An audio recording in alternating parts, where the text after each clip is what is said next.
Dans le premier épisode du classique, nous avons parlé du premier Docteur, interprété par William Hartnell. Lorsque celui-ci a quitté la série en 1966, lors de l'épisode de Tenth Planet, il a fallu lui chercher un remplaçant.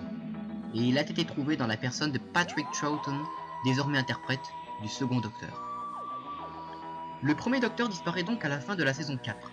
Sous les yeux ébahis de Ben Jackson et Polly Wright, ses compagnons, il s'effondre et change d'apparence physique sous leurs yeux. La première régénération du Docteur vient d'avoir lieu. Et à peine relevé, c'est déjà reparti pour de nouvelles aventures dans The Power of the Daleks. Qu'est-ce qui nous attend avec cette nouvelle incarnation du Seigneur du Temps?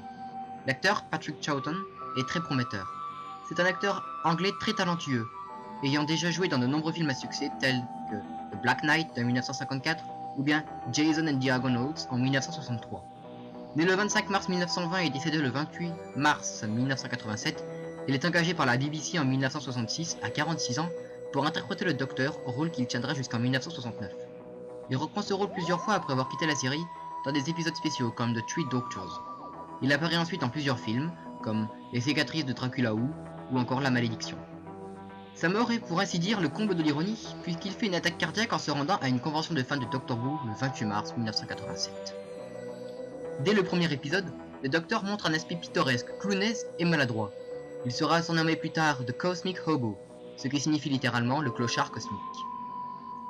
La première régénération est un événement très intéressant. En effet, n'ayant pas averti ses compagnons Polly et Ben de sa capacité de régénération, ce dernier croit d'abord à une imposture, contrairement à Polly, qui est bien plus enclin à croire que c'est bien le même Docteur. Tous les trois reprendront les voyages après les événements de The Power of the Daleks.